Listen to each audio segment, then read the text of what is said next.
The lawyer's voice was dry like old paper, like the will he was holding. My Aunt Eleanor's will. An aunt I hadn't seen in 20 years. He cleared his throat, that dusty, embarrassed cough of a man delivering bad news. And finally, to mejjjjjjj doktor, Julia Hoffman. I bequeath the entire Blackwood Creek estate. A gasp from my cousin Mark in the front row. I just sat there, numb. Blackwood Creek. The family ghost story. The whispering shame. The place nobody ever talked about. With one stipulation. Of course, with crazy Aunt Eleanor there was always a stipulation. Dr. Hoffman must reside on the property alone for 6 consecutive months. A low murmur rippled through the room. I could do that. 6 months of quiet. 6 months away from the Seattle labs. It sounded like a vacation. And he added, his eyes glued to the page during that time. She must personally produce 1 successful harvest. The room went dead silent. Not a respectful silence. A mean silence. A cruel one. My cousin Mark was openly smirking now. Even I knew. A botanist from Seattle. A woman who lived in sterile labs. I knew the stories. Blackwood Creek Vineyard hadn't produced a single edible grape in 2 decades. They didn't call it a failure. They called it a curse. The Blackwood blight. The land was poisoned. Haunted. Dead. My aunt hadn't left me a vineyard. She left me a graveyard. And she just challenged me to raise the dead. My life was clean. My life was Seattle. I was Dr. Hoffman. I worked at the Pacific Botanical Institute. My world was sterile labs, stainless steel microscopes, and the hum of fluorescent lights. I analyzed plant pathogens. I diagnosed fungal infections on a cellular level. I didn't get my hands dirty. I wore a pristine white lab coat. I was precise. I was orderly. I was in control. Aunt Eleanor was the family myth. The black sheep. The cautionary tale. My mother's sister, who ran off decades ago, bought a failing vineyard and became a recluse. My mother only spoke of her in whispers. Eleanor is intense. Eleanor likes her privacy. I met her only once. I was 5 years old. A tall woman with wild silver hair and eyes that looked right through you. She handed me a smooth quartz rock. She said, "Don't let anyone ever tell you the dirt doesn't talk." Now she was gone. And I was driving hours south of Portland away from the freeways into the Umpqua Valley. The roads got smaller. The trees got thicker. The cell service vanished. 1 bar. 0 bars. Blackwood Creek was at the end of a long gravel road, marked only by a rusted iron gate hanging off 1 hinge. The house was a Victorian masterpiece. Rotting. The porch sagged. The paint peeled in long gray strips. And the vineyard. It was a field of skeletons. Acres and acres, row after row of blackened, twisted vines, gnarled like arthritic hands reaching from the soil. It was desolate. A monument to failure. He was waiting by the gate. A tall man. Broad shoulders. A face carved from old wood, weathered and creased. Dr. Hoffman. His voice was gravel. "I'm Silas. Silas Grayson. I was your aunt's foreman. For almost 30 years. His handshake was like gripping a tree branch. Rough. Solid. She fought it hard. I'll give her that. The blight. I said, stating the obvious. He snorted. That's what the papers call it. We just call it the land. It doesn't want to be tamed. He looked at me. Pity in his eyes. The same look from the lawyer's office. You're a scientist, I hear. Botany. Yes. Well. He patted the rusted gate. Welcome to the one thing science couldn't fix. The town of Oakhaven was worse. If you could even call it a town. 1 main street. A diner with a flickering open sign. A general store. A bait shop. When I walked into the Pioneer Market, the talking stopped. Instantly.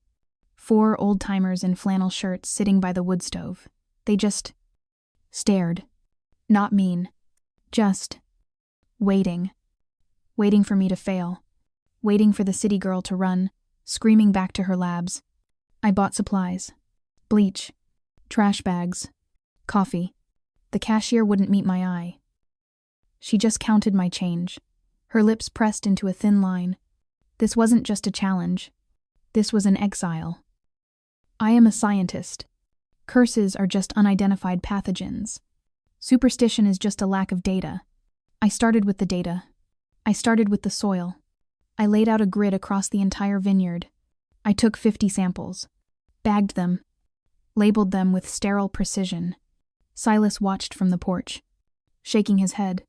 She already did that, Doc. Sent him to Portland. To Corvallis.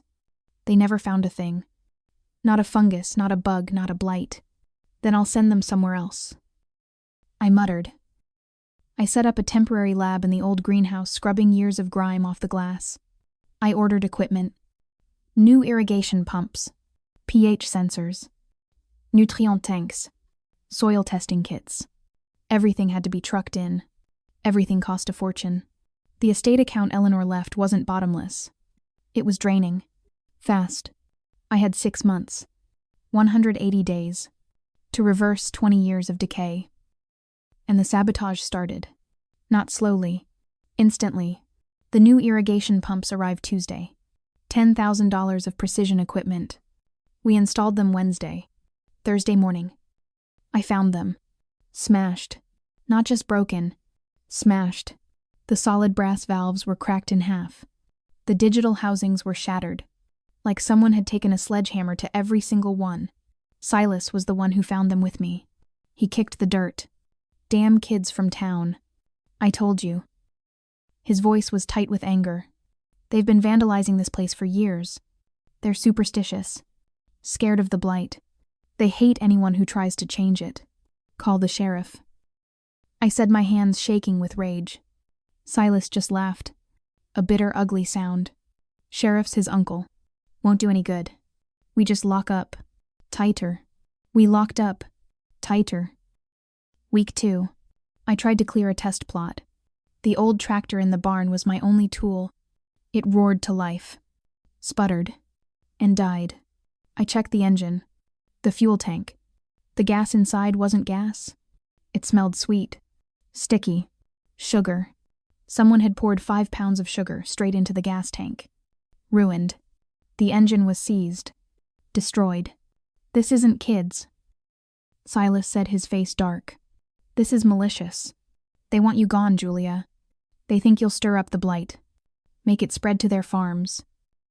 They'd rather this place rot. I felt the isolation tighten around my throat. I was alone.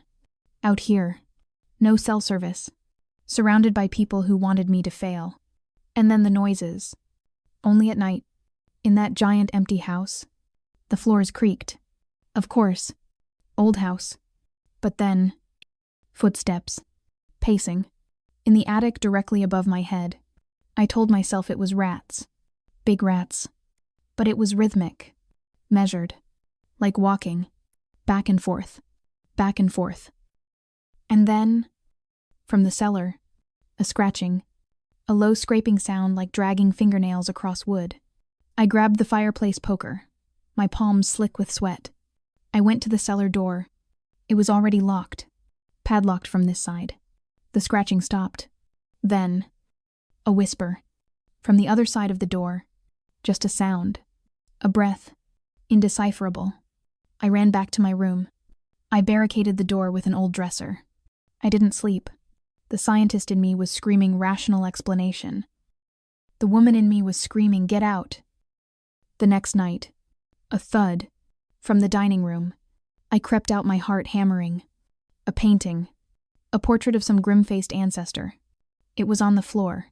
The wire hadn't snapped. The hook was still in the wall. It had been lifted off the hook and dropped. I was being haunted. Or worse, I was being gaslighted. Someone was in the house with me. The fear lasted until 3 a.m. Then the anger hit.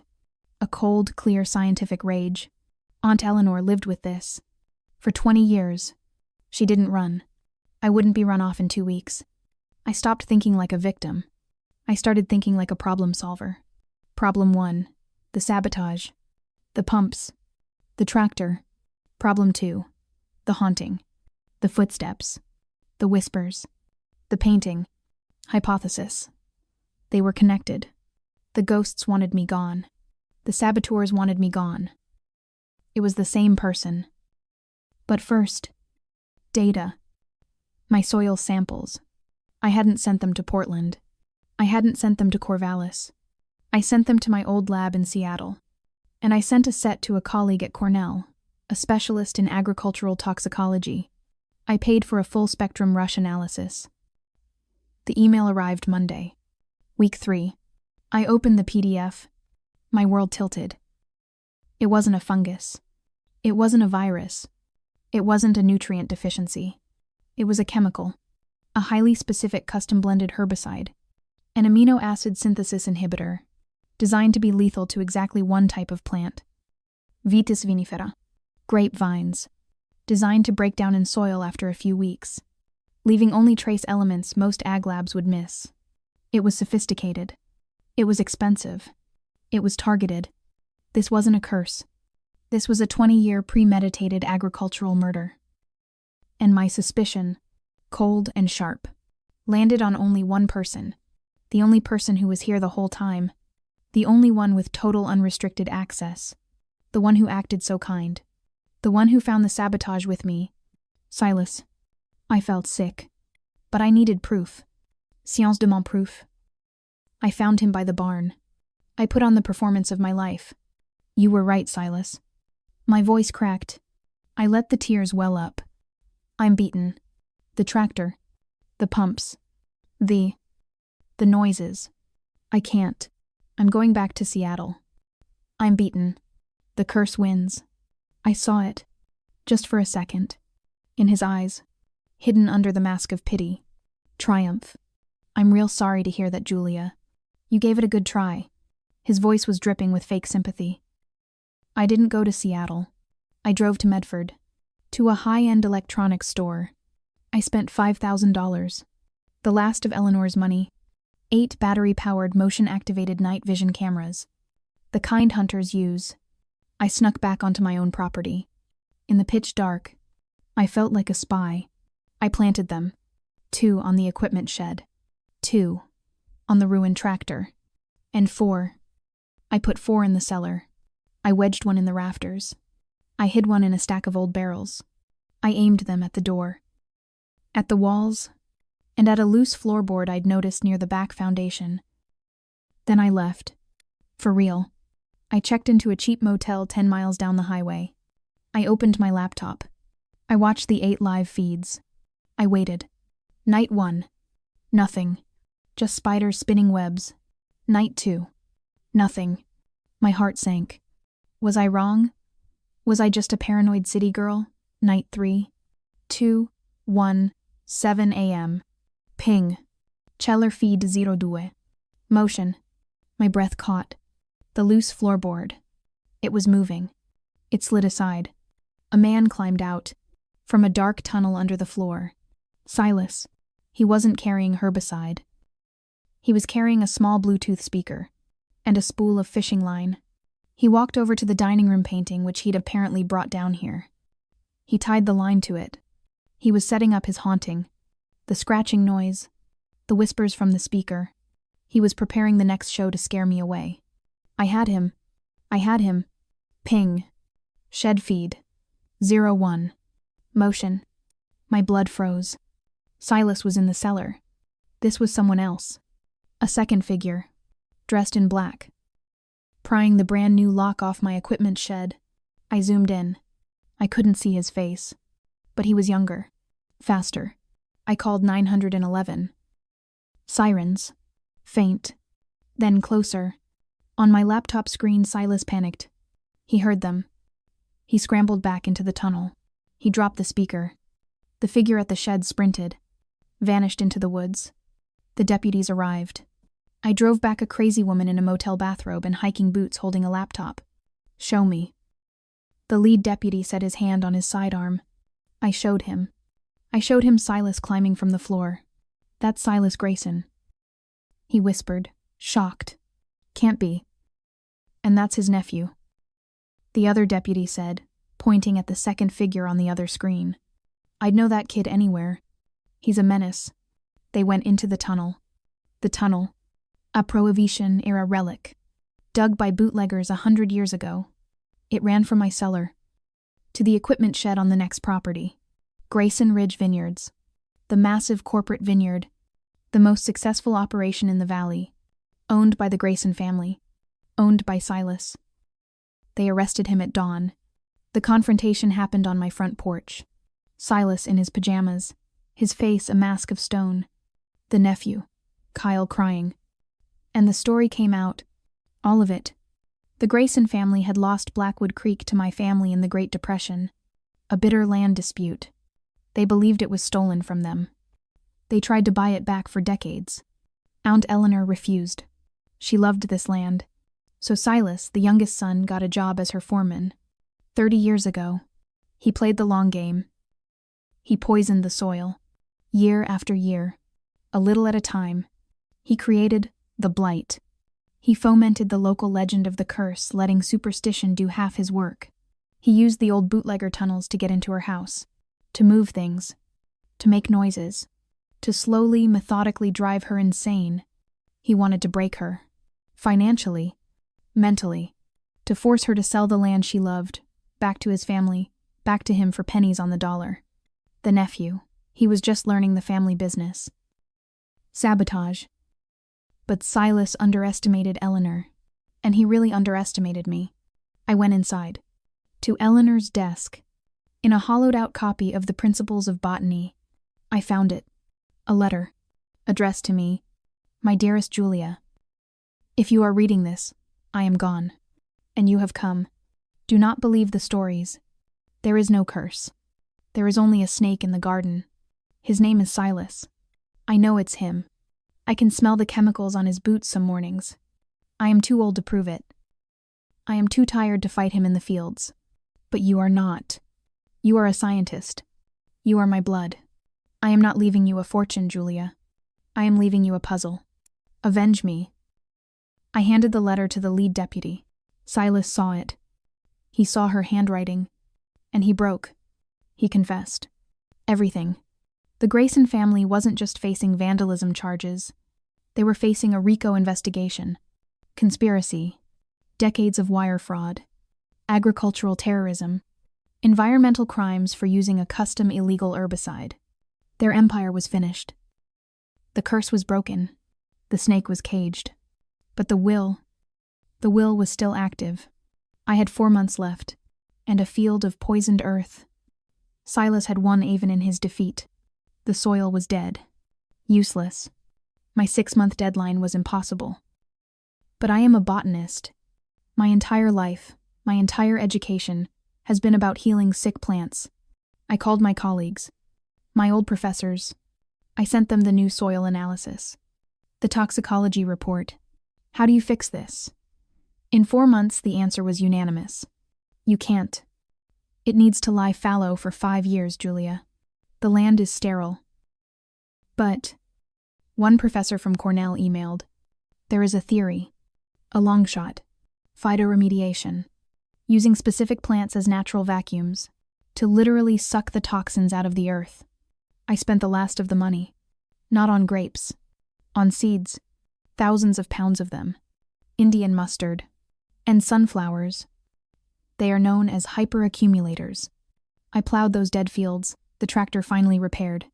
I planted. The town watched me. The crazy city woman planting weeds. They grew. Fast. Their roots dove deep into the poisoned soil. They drank the toxins, the heavy metals, the chemical residue, storing it all in their leaves and their stalks. After 6 weeks, I harvested. I mowed them all down. I had to hire a hazmat team to haul away and burn the toxic biomass. And I planted again, and again.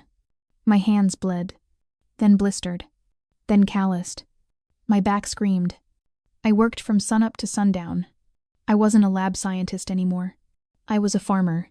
I was covered in dirt. And I had never felt more alive. At the end of month 5, I tested the soil again. The toxins. 90% gone. Still damaged. But not dead. Not anymore. I had 3 weeks left. I bought 100 Pinot Noir vines. The hardiest rootstock I could find. I planted them. In that one small test plot by the house, I watered them. I talked to them. I begged them. On the final day of the 6th month, the lawyer returned. He brought the county agricultural inspector with him. The vines were small, pathetic really, struggling. But they were alive. And on 3 of them, just 3, tiny clusters, green and hard as pebbles, not even close to ripe. But they were fruit. That's a harvest. The inspector said, a small smile on his face. The lawyer nodded. Aunt Eleanor would be amused. Blackwood Creek was mine. That was 2 years ago. This fall, Blackwood Creek Vineyards bottled its first vintage. Just 500 bottles. I call it Eleanor's vindication. It sold out in an hour. I realized what my aunt had done. She didn't leave me a puzzle. She left me a purpose. She knew I was trapped. In my clean lab, in my orderly life, in my sterile world, she knew I needed to get my hands dirty. She knew I needed to fight for something. The curse wasn't a trap for me. It was a gift. It was a challenge from beyond the grave, designed by a woman too smart to fight with force. So she fought with time, and she fought with blood. She didn't just give me her land. She gave me back myself.